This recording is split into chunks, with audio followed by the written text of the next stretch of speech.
Hey, what's going on there, folks? Welcome back here to a Monday night.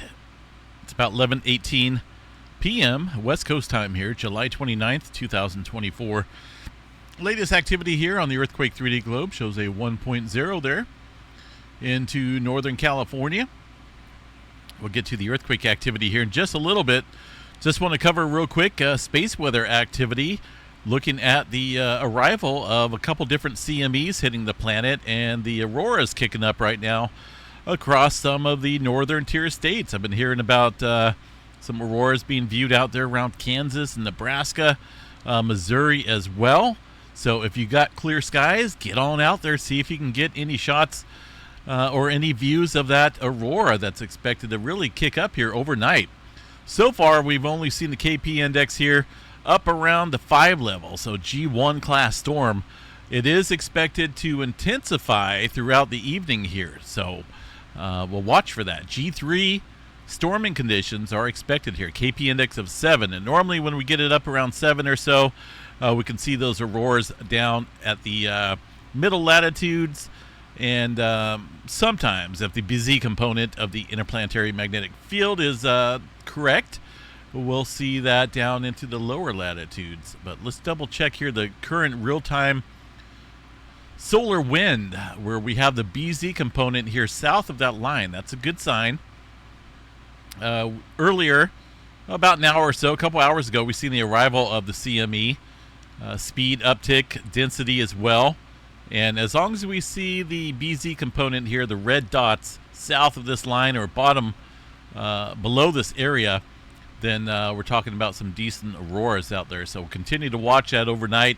Again, G3 storming conditions here expected and forecasted there to really ramp up around the 12 to 1500 UTC time. Current UTC time right now is going to be about 0620. So, and we're right on cue here. KP index of 5, supposed to intensify overnight a little bit. This may be a daytime event, unfortunately, when that KP index comes up to about a 7 or so, but we'll see how it goes. Here's the current aurora forecast here tonight. The view line on the northern horizon there, Oregon, as I mentioned there, Nebraska, certain areas of Missouri seeing that activity as well. So we'll continue to keep an eye on that. And if you are getting some auroras out there, let us know where you're at. And if you feel like sharing some, send them to the earthmastermail@gmail.com is my email. Earthmastermail@gmail.com is the email. Let us know where you're at, your location, and what you may be seeing out there. So for now, flaring threat out there is still somewhat elevated, about 25% chance for X-flare probability, M-flare 80%, C-flare around 99% chance or so. We do have numerous solar sunspots currently facing the Earth, and fairly complex out there across numerous areas out here. So we'll continue to watch the flare threat being observed there from multiple sunspots. Really haven't seen any major earthquake activity following this arrival of the CME.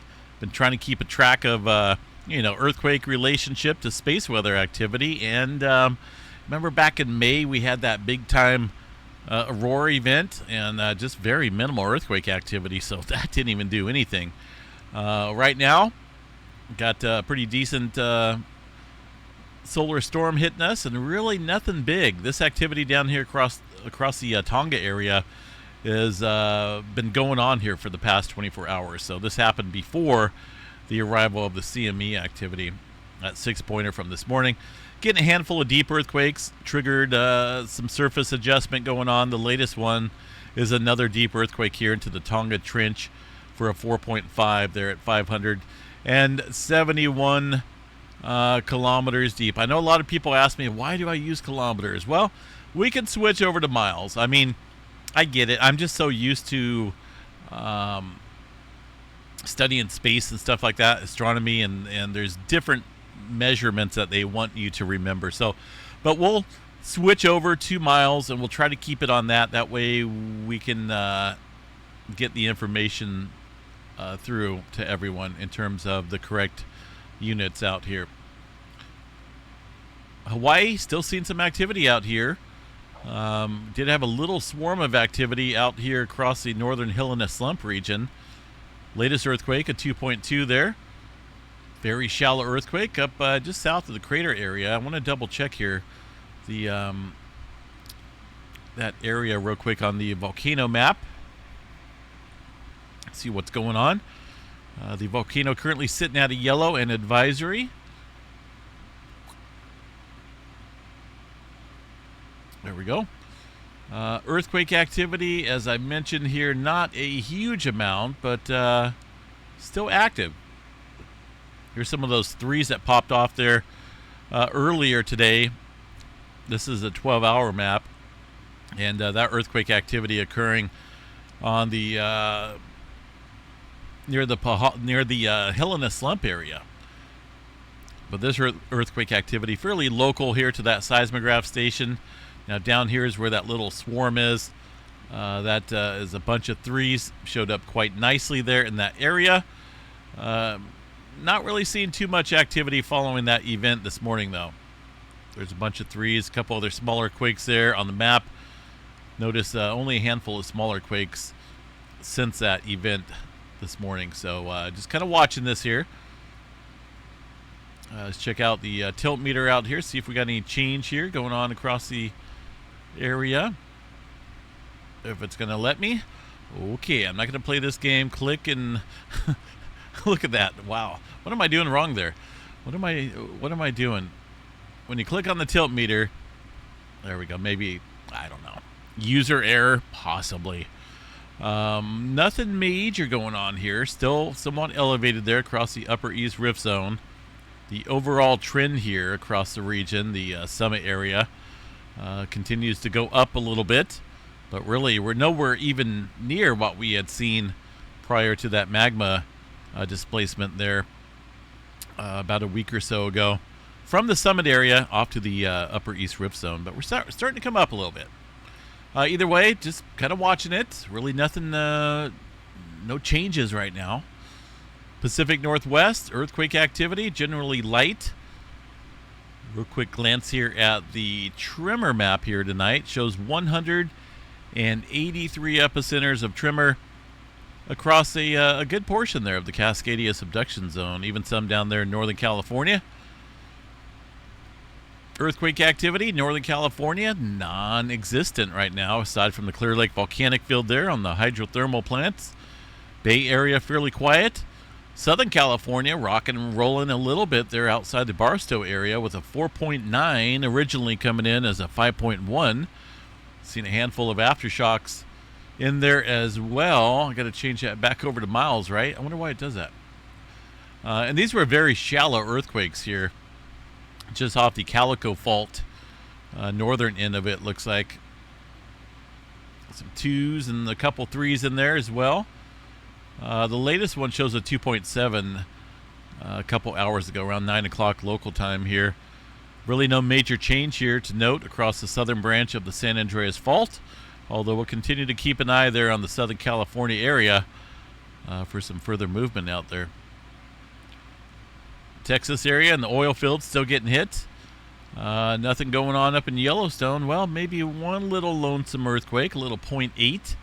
Let's double check the Yellowstone overview here and see what we have. Not a whole lot. Some wind out there across Maple Creek, Hebgen Lake, Mary Lake.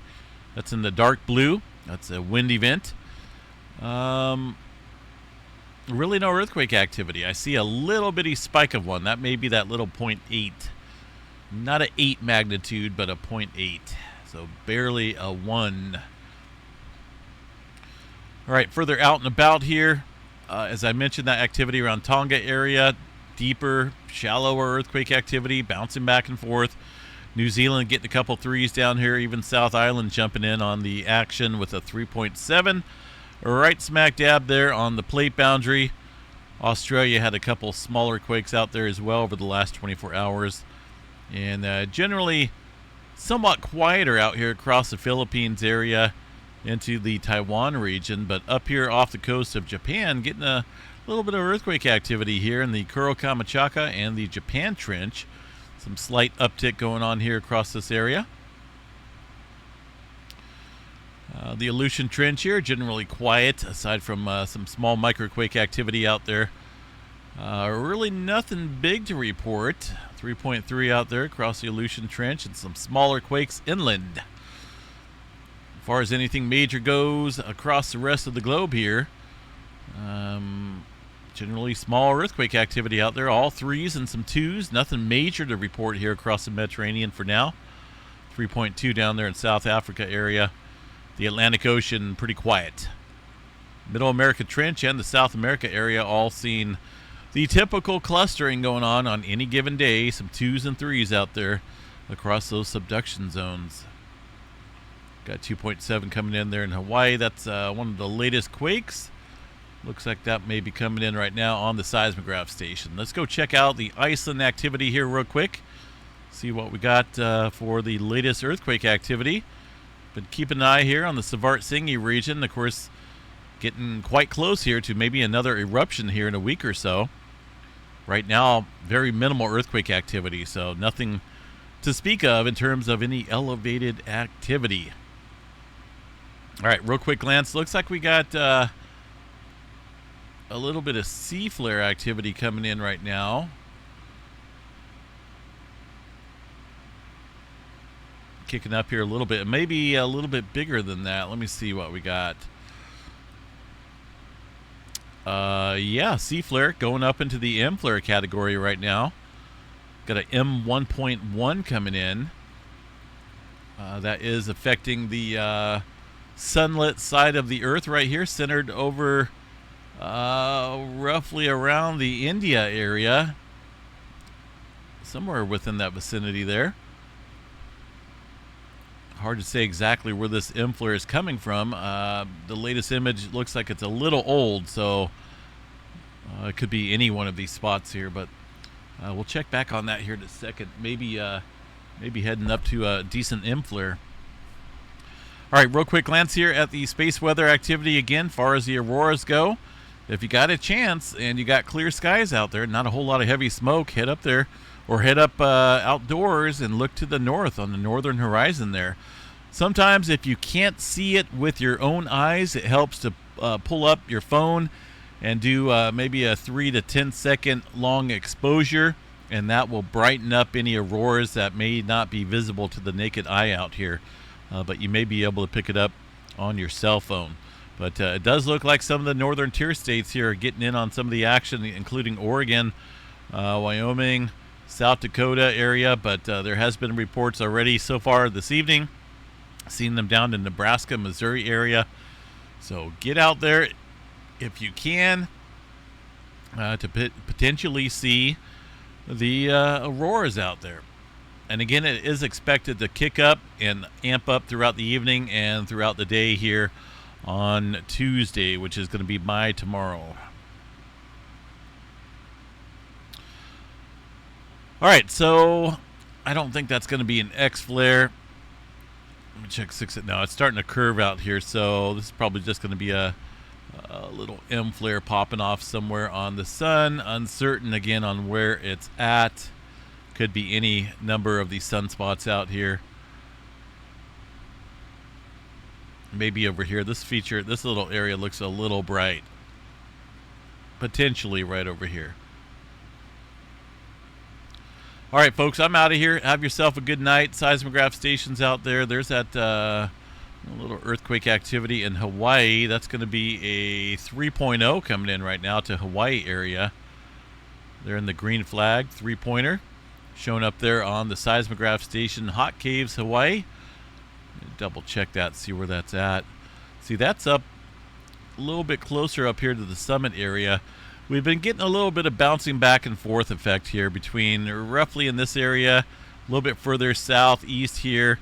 And I'm uncertain exactly what it wants to do right now, but, pressurization is quite strong out here across this general area, so we could see a number of different things take place out here, whether it be a fissure event, eruptive fissure event somewhere up here across the upper, maybe middle east rift zone, or we could see maybe a larger magma intrusion event further off into the lower east rift zone area, or even potentially south here.